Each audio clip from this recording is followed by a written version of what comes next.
Se você terminou o filme O Lobo de Wall Street achando que o Jordan era um gênio, um rebelde ou um exemplo de sucesso, bom, meus parabéns, você caiu no golpe.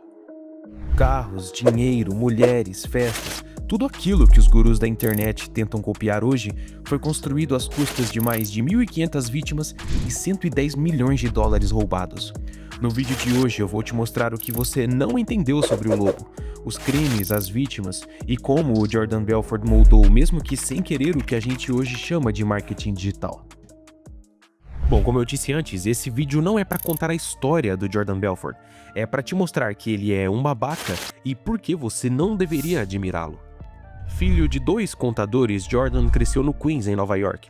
Depois do ensino médio, ele frequentou uma única aula de odontologia, mas o reitor do curso disse que ninguém ali ficaria rico sendo um dentista, o que fez Jordan simplesmente levantar e deixar a aula. Ele nunca mais voltou. Primeiro ele montou um negócio onde vendia carne e frutos do mar para comércios da região de Nova York. O Jordan sempre foi um bom vendedor, então ele até ganhou algum dinheiro por um tempo, mas ele começou a ter alguns problemas com licenças e com a prefeitura e ele acabou falindo o primeiro negócio. Jordan queria ganhar muito dinheiro. Ser rico era o seu único sonho, ele só não sabia o que precisava fazer para conseguir isso. Mas uma ida ao cinema mudaria tudo. Em 87, chegava aos cinemas dos Estados Unidos o filme Wall Street. O filme do diretor Oliver Stone era uma crítica ao capitalismo e mostrava corretores de Wall Street enganando e mentindo para conseguir fazer mais dinheiro. Um dos lemas do filme era "Ganância é bom". E a ambição, na forma de uma palavra, é benéfica, é correta. A ambição funciona. O problema, Jordan achou que isso era um tutorial, uma espécie de passo a passo. Ele tinha encontrado o mapa para ficar rico, mesmo que precisasse enganar e falir algumas pessoas no meio do caminho. Alguns dias depois, Jordan iria conseguir o seu primeiro emprego em Wall Street. Ele não seria corretor ainda. Ele ficaria procurando potenciais investidores e passaria os seus nomes e os seus telefones para os verdadeiros corretores. Mas em algumas semanas ele tiraria a sua licença e começaria ele mesmo a vender as ações. Não acredite no filme. Jordan não chega como um corretor bonzinho que depois é corrompido pelo sistema. Isso foi um truque usado no filme para que você não odeie o personagem logo de cara. Na vida real, Jordan já sabia exatamente o que ele iria fazer: mentir e enganar, desde que isso colocasse bastante dinheiro no bolso dele. Logo eu vou te explicar por que ele precisava mentir. Jordan não deu muita sorte. Em outubro de 87, um pouco depois dele começar a vender, aconteceu o que é lembrado até hoje como Segunda-feira Negra, uma queda de 22% na Bolsa de Nova York em apenas um dia. Jordan não tinha nem começado a trabalhar direito ainda e o mercado quebra e ele é colocado na rua. Mas isso é irônico porque para Jordan, essa foi a melhor coisa que podia acontecer, mesmo que ele ainda não soubesse disso. Depois de perder o seu primeiro emprego em Wall Street, Jordan aceitou um segundo emprego na Central dos Investidores. Essa era uma corretora de segunda linha que negociava as penny stocks. Aqui as coisas começam a ficar um pouco mais interessantes, e eu preciso te explicar primeiro o que são penny stocks. Penny stocks são basicamente ações baratas. Elas são vendidas por centavos ou poucos dólares. Geralmente elas são de empresas tão pequenas e obscuras que mal têm um site, e quando tem é uma coisa bem amadora, parece que foi feito, sei lá, no Paint. Você não vai encontrar essas empresas nas grandes bolsas como Nasdaq e Dow Jones. Não, você encontra elas em mercados paralelos, uma espécie de porão de Wall Street. A regulação é mínima. São ações com valores tão irrisórios que ninguém se importa com elas. Você pode comprar milhares de ações por uma mixaria e aí você pode se iludir achando que vai virar o próximo Warren Buffett quando essas ações explodirem.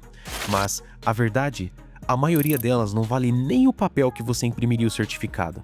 Mas a cereja do bolo é que, como quase ninguém entende nada sobre essas empresas, é o cenário perfeito para um charlatão que quer vender sonhos. Para Jordan era mais do que perfeito, a comissão era de 50%. No primeiro mês, Jordan conseguiu $30 mil, no segundo, $70 mil. Em um ano, Jordan já teria feito $500 mil vendendo penny stocks. Mas se as empresas são ridículas, como as pessoas compravam tanto? Aqui temos o primeiro problema. Jordan mentia para elas. Mas esses $500 mil eram só brincadeira. A parte da ascensão você já viu no filme. Agora eu quero te mostrar o que ele realmente fez.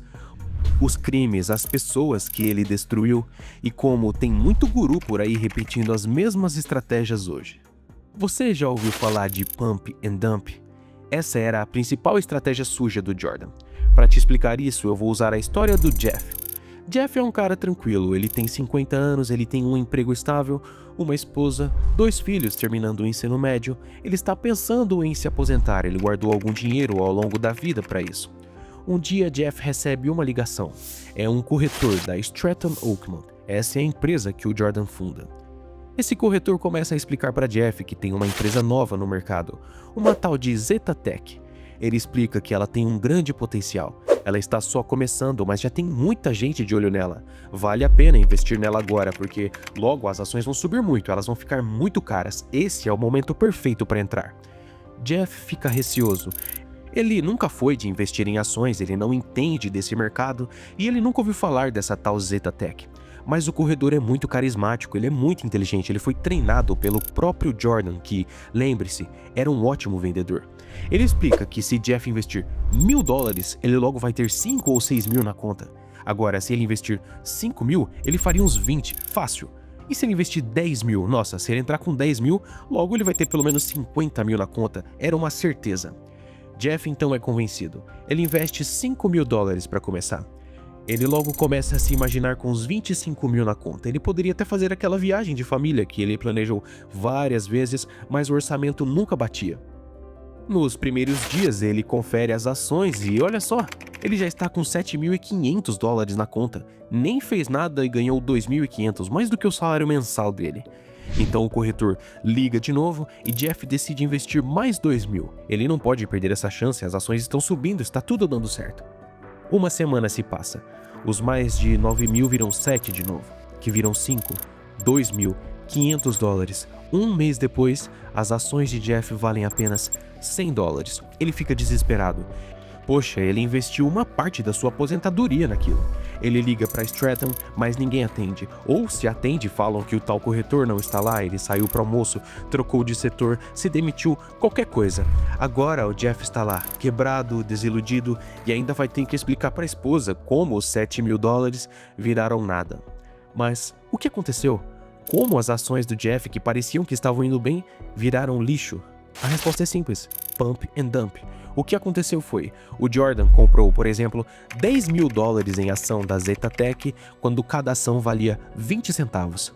Depois disso, a sua equipe, que era treinada como uma máquina de guerra para vender a qualquer custo, fazia centenas de pessoas iguais ao Jeff comprar ações dessa mesma empresa, a Zeta Tech, e essa fase se chama pump. Com muitas pessoas comprando, o preço das ações ia lá em cima. A ação que custava 20 centavos cada, agora vale $5 cada. Jordan sai de $10 mil para $250 mil. Então ele vende tudo. Essa fase se chama dump. Como a demanda pela empresa não era real, ou seja, ninguém tinha interesse real em investir nessa empresa, o preço vai lá embaixo quando as pessoas param de comprar. E os investidores, pessoas iguais ao Jeff, perdem tudo. E o Jeff é um personagem que eu inventei, mas as pessoas reais passavam por isso. E o Jordan não era bobo, ele não ligava para as pessoas com mais instrução, pessoas que já conheciam o mercado. Não, ele ligava para trabalhadores que faziam uma poupança, pessoas simples que guardavam dinheiro para os estudos dos filhos, aposentados e pensionistas, pessoas leigas que podiam ser convencidas por alguém com uma boa lábia.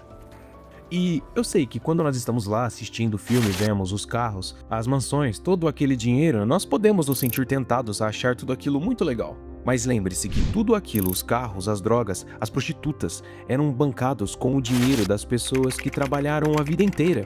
Muitos investiram o dinheiro da hipoteca, da faculdade dos filhos, da aposentadoria. São mais de 1.500 pessoas enganadas, mais de $110 milhões ganhos com fraudes. E o pior é que Jordan não fazia isso sozinho, ele convencia dezenas de pessoas a fazerem isso com ele. Os seus corretores são exatamente isso, pessoas que não se importavam de mentir e de enganar desde que isso, é claro, rendesse uma comissão. Agora, fala sério, isso não te soa familiar? Pessoas mentindo e enganando, tudo para ganhar mais dinheiro. Agora nós entramos em outro ponto do vídeo. O Jordan Belfort, através do seu filme O Lobo de Wall Street, influenciou toda uma cultura porque ele descobriu isso aqui. Eu não vou me estressar, olha esses imbecis que trabalham pra você. Eu sei que são imbecis, mas eu preciso que eles queiram viver como eu, entendeu? Viver como eu. Mas talvez você esteja pensando, ok, ele foi longe demais, mas poxa, ele realmente era um gênio das vendas, ele só era ambicioso, ele estava vivendo o sonho americano. Não, Jordan enganou pessoas, destruiu vidas e saiu praticamente impune. E mesmo assim ele ainda virou uma espécie de ídolo por aí. E aqui tá o ponto mais assustador dessa história, ele virou uma espécie de produto. Hoje ele dá palestras, vende cursos de vendas, ele tem seguidores, ele tem fãs. E muita gente, mas muita mesmo no marketing digital, inclusive aqui no Brasil, se inspira em pessoas como Jordan, se inspira especificamente no Jordan. A estética apresentada no filme virou uma espécie de bíblia para os gurus da internet. Venda qualquer coisa, não importa o produto, o que importa é ter lábia para vender, finja até conseguir. Eu tenho certeza que você já ouviu esse tipo de besteira por aí. A cultura do Lobo de Wall Street não ficou só no cinema, ela virou um modelo de negócio. Agora a gente tem o quê? A gente tem uma legião de lobinhos por aí ensinando como fechar qualquer venda, manipular objeções, mentir com postura e arrancar o dinheiro, até de quem nem tem dinheiro. E o pior, eles ainda se acham espertos por isso. Mas deixa eu te lembrar uma coisa que talvez ninguém tenha te dito. Mentir para vender não é uma estratégia, isso é só fraude, não tem nada de genial nisso. O filme era para ser uma crítica, mas muita gente viu como um tutorial, e se você terminou o filme querendo ser o Jordan, bom, parabéns, você foi enganado, igualzinho ao Jeff da nossa história. Quando uma sociedade começa a admirar o manipulador em vez do criador, o mentiroso em vez do íntegro, nós estamos diante de um colapso moral. O problema não é apenas Jordan Belfort, mas sim o fato de ele ser visto como um herói por tantas pessoas. Ele enganava vulneráveis, ele arruinou vidas e ainda assim ele é celebrado porque ele teve, sei lá, coragem de fazer isso, mas isso não é coragem, é uma espécie de psicopatia disfarçada de carisma. Se você quer um modelo para seguir, procure pessoas que constroem as suas vidas com responsabilidade, não quem rouba dos outros e chama isso de sucesso. Um dos vídeos que eu mais gostei de produzir aqui pro canal é um vídeo onde eu falo sobre como o marketing digital se tornou um ambiente podre. Infelizmente, esse vídeo ele acabou não engajando muito, mas eu prometo, ele é um dos melhores vídeos que eu já fiz. Isso se ele não for o melhor de fato, eu vou deixar ele aqui para você dar uma conferida e fazer um exercício. Se você prestar bastante atenção, eu tenho certeza que você consegue perceber as semelhanças entre o que o Jordan fazia e o que os gurus do marketing digital fazem hoje. Enfim, eu espero que eu tenha conseguido te convencer de que você não deve admirar pessoas como Jordan e muito menos se inspirar em alguém assim. Eu sou o Mascote, obrigado por ficar até aqui e até a próxima, guys.